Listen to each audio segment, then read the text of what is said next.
right. Hi, everybody, and welcome to another episode of the Scaling Stories podcast. I'm super excited to have another guest with me today, Stephanie Tobar. She has a sales and business development and sales operations background, but has actually made a career choice to move to a role called the Chief of Staff and spent the last few years working as a Chief of Staff. And welcome, Stephanie. I'm very excited to have you with us. Thanks, Mika. I am so happy to be here. I'm here to help answer any questions and, any insights I could provide. Amazing. Thank you so much. From what I've seen about the chief of staff role, it seems to be this very, I would say, generalist role. And from the people that I've met, I feel like there's all kinds of paths. I think yours is very interesting because you do have this sales and sales operations background. Could you share, first of all, obviously, a little bit about your journey and maybe how that background has impacted how you operate in a chief of staff role? Yeah, I remember when I started in sales, my job was to identify a customer challenge and position a solution.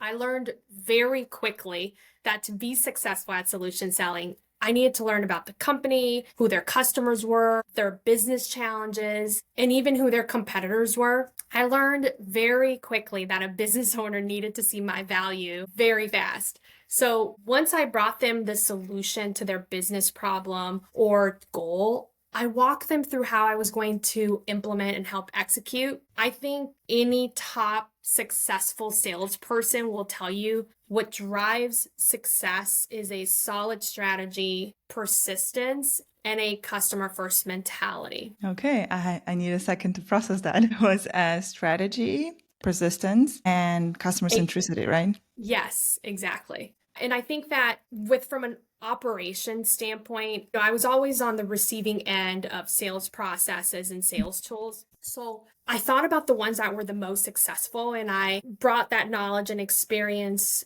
to the companies I consulted to help develop sales plans and incorporate the systems and tools that were aligned with their go-to-market strategy. So a lot of my sales and business development background, I believe, sharpened my experience as a chief of staff. And it sounds like you first were in a sales job yourself, so actually working directly with customers, at some point moving to sales operations. Could you share a little bit of that journey? Because it seems to me like being in this very client facing versus then like working and designing systems and then working with executives.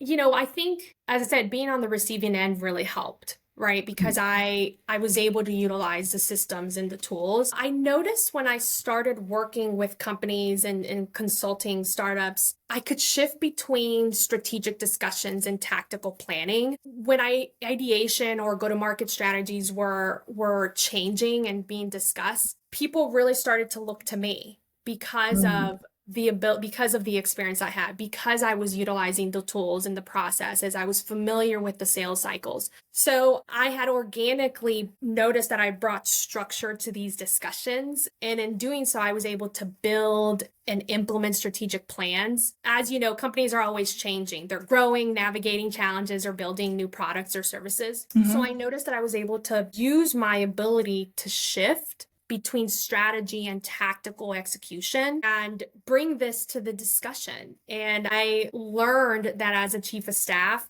I could utilize that skill and bring the most impact in multiple areas of a company. Amazing. Could you give us an example of what a system would be that you've built where you realized, oh, I may be good at this, at building something or designing something because I've been in the field and I know what this is like.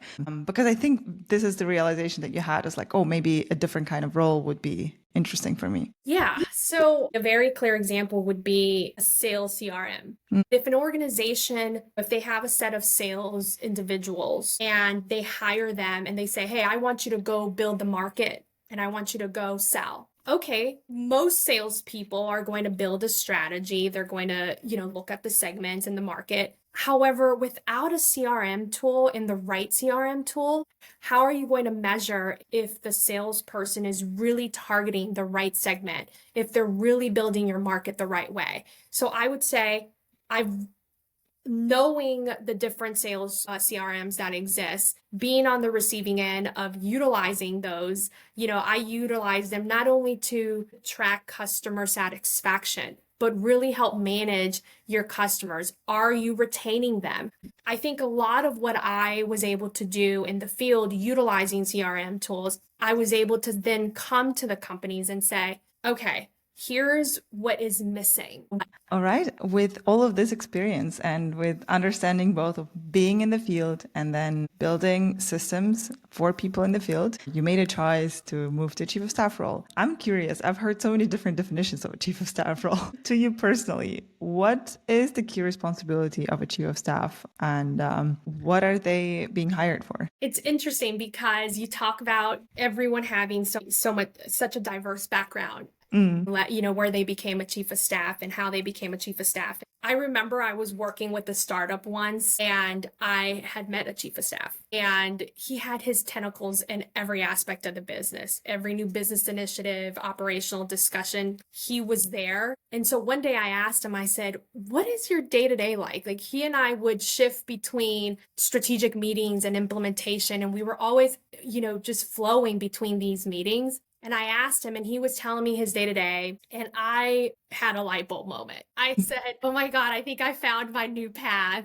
And so what I learned though along the way is to perform the chief of staff role successfully, you have to be willing to adapt, change, and grow with the company. And I've always asked my principal how I can help you, what can I do for you? I noticed if I brought my principal value by adding capacity to their schedule, by being their proxy, by stabilizing a current business challenge, that to me really makes you a strong chief of staff.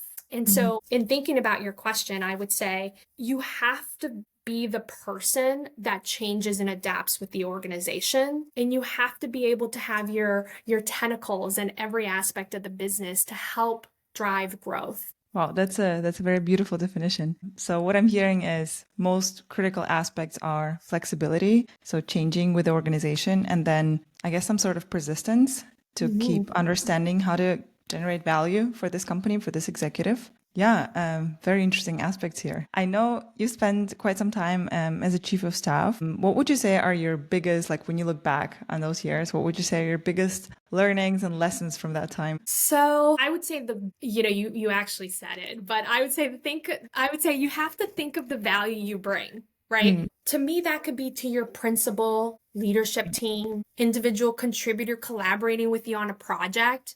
So I would say, ask yourself, what value am I going to bring? If you're bringing value to a micro level, I believe that you're going to be bringing value to the macro level. I would say the biggest lessons would be strategy alone does not lead to successful growth, period. I've seen multiple leaders spend time ideating, building strategy, but little is actually spent on building an implementation or execution plan. And in some cases, I've seen little is actually spent on executing, measuring the metrics for success. And this is where I believe a chief of staff can bring the most value. I'm not saying we should only think tactically, obviously, right? It's about a balance between strategy and tactics. But I would say if you spend hours strategizing and you leave a meeting with no execution plan, no OKRs, and you don't track metrics for success, you're probably going to be back in 6 months discussing the same topics, making pivots, thinking that's the solution,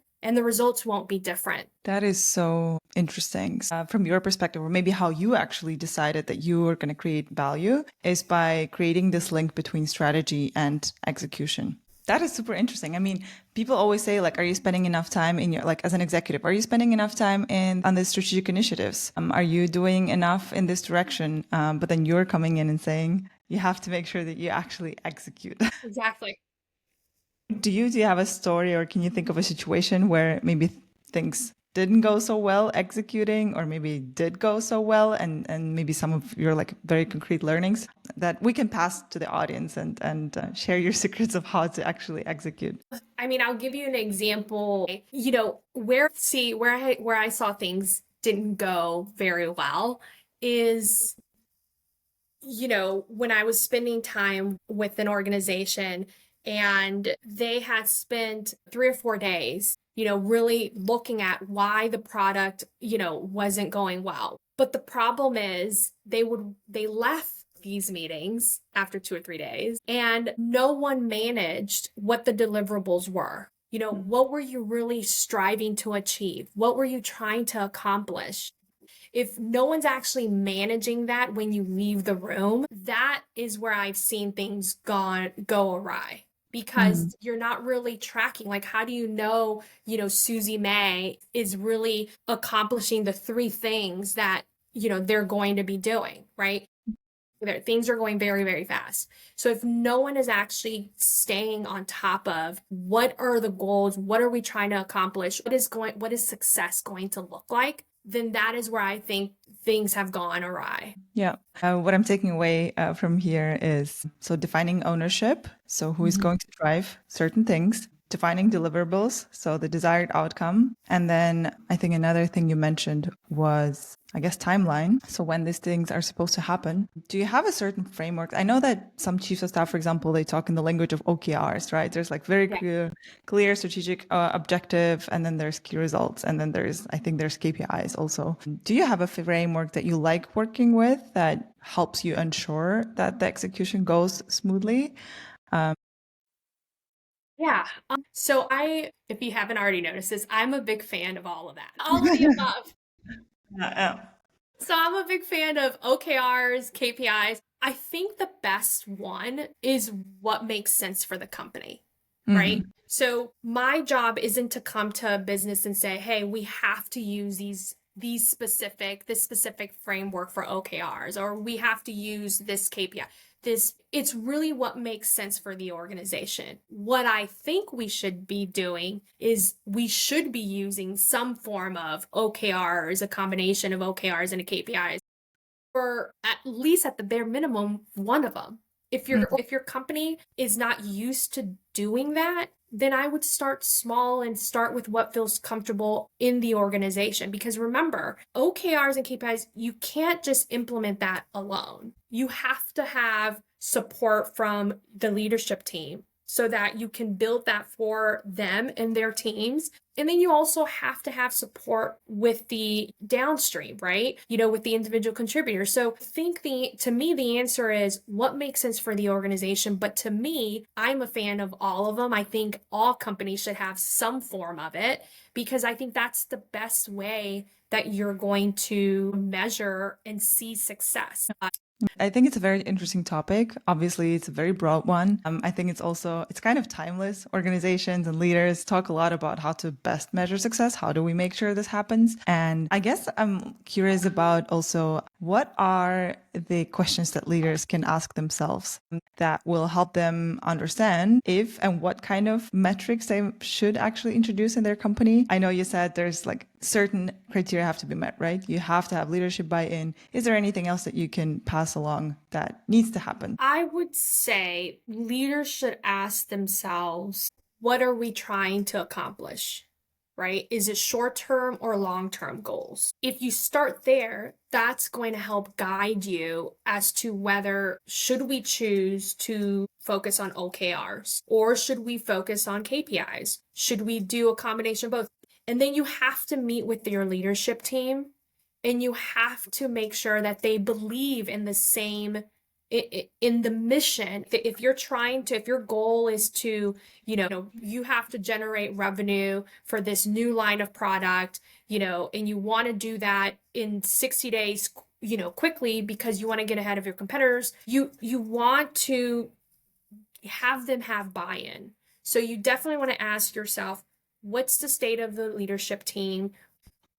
Amazing. I guess this is a very interesting conversation to have and a lot to think about before bringing this up. I would be curious to hear about the alignment. So one thing, of course, is to say, how do we execute on this strategy? Another topic that I think is quite important, we know that an executive's time and chief of staff's time is also very, very valuable. You only have this many hours per week, and we all want to create highest impact possible. Maybe your personal learnings on how to best optimize for time for executives, how to make sure how they invest their time is actually aligned with your strategic objectives or with the organizational goals. Is there any learnings that you've made here? Time management is something that is super crucial to the chief of staff. To your point, you only have so many hours of the week, right? And most of the time you're going to be in multiple projects, leading multiple discussions. So you want to be very efficient with your time. With executives, though, it could be tricky because you can suggest the tools to help them be productive, right? But they're going to choose whether they want to adapt it and incorporate it into their day-to-day. So I would say what I have done is I have met with my principals and I've said, what's their comfort level? So I have to think about different ways of how I can bring the most impact. So it's almost like me, if you were growing up, do you remember how there's different ways of learning?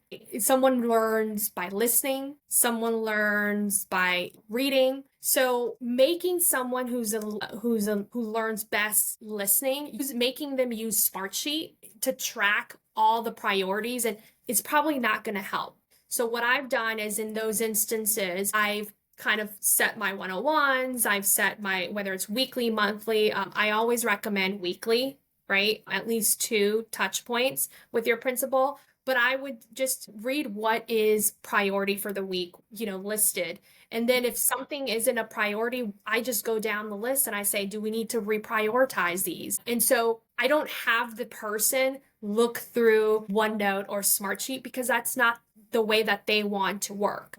So I guess to summarize, your choice of tools is your choice of tools. And then your best fashion of working with them would be twice a week, weekly, or 2 weeklies actually, and then deliver information and also checking on if things should be prioritized or not, the way that you've agreed that should be. I guess like for yourself, is there any tricks on how, for example, you would set yourself a blocker for focus time? I know some people are very religious about having 1 day a month for just thinking, for example, no meetings whatsoever. Is there anything very practical that people can take away that maybe has worked for you? Yes. So I would say I definitely would set block time in uninterrupted time. And I would say definitely for me, what worked best is my mornings. I tend to not have conference calls first thing in the morning. Before people get into the office, I set my time out in the morning and that's my quiet time. I'm going to look at, especially on a Monday, I'll look at what is scheduled for this week. And I start with what's priority, right? And then in that quiet time, I organize my time on Mondays for the week. And then every day after that, when I start my day, I look at what's on the docket for the day, and I really look at what I need to accomplish. And so by having that quiet time in the morning, to me, really helps me stay focused throughout the day because as you know, things can come up. There could be fire drills, right? So if you don't have your list of what is priority, when these fire drills come up, you're probably going to look at the last email that came in and say this is a priority, but it really isn't. So when these fire drills come in throughout the day, having your what is priority really will help you. And if you start your day in the morning that way, it will help you kind of come back and say, okay, I've addressed the fire. Now I can come back. Here's where my attention needs to be. That's a very interesting point with, I guess, firefighting.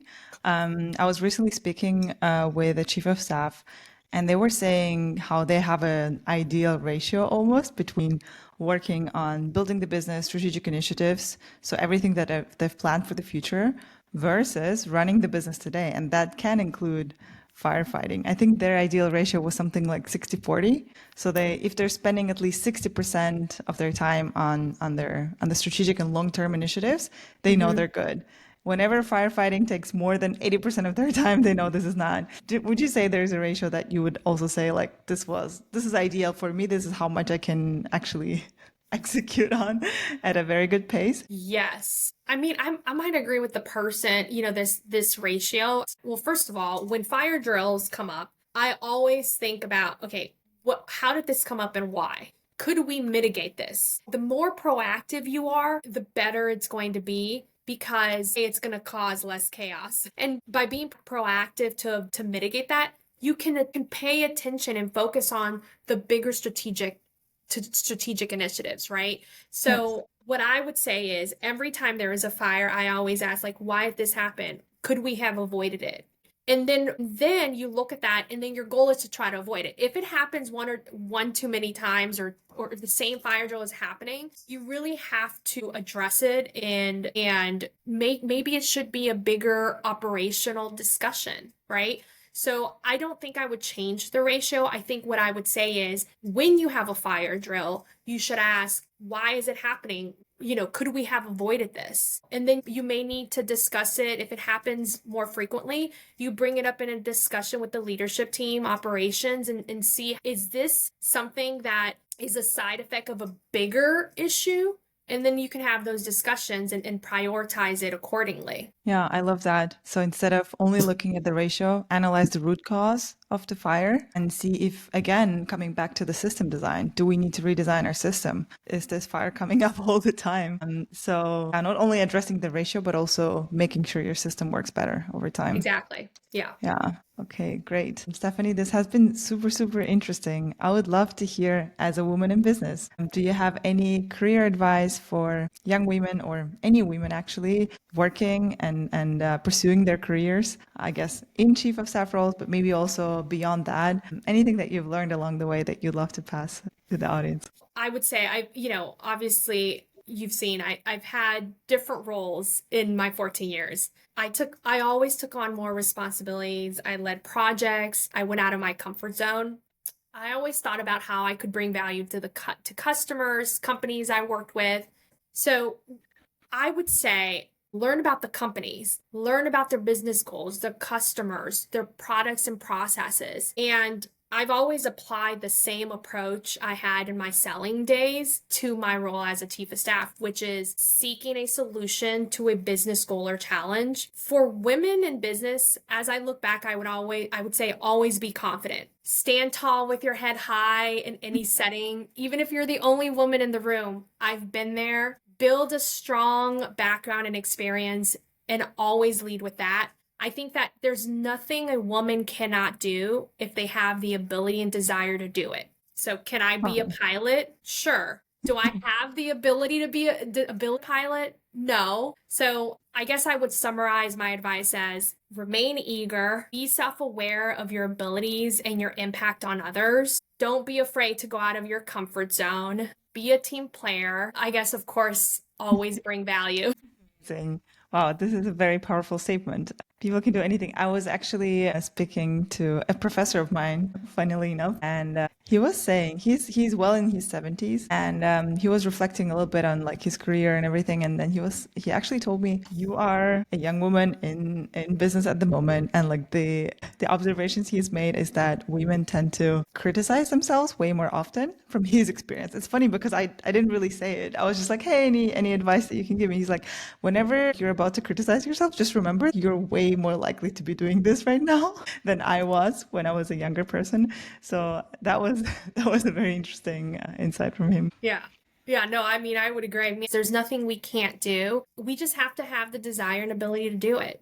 That's really what it comes down to. Amazing. Stephanie, thank you so much for coming on the pod today. This has been a big pleasure. I'm so glad we did this and wish you all the best. Yes. No, Mika, thank you again for inviting me. This was such a good discussion. It was such a pleasure being here. Amazing. Thank you.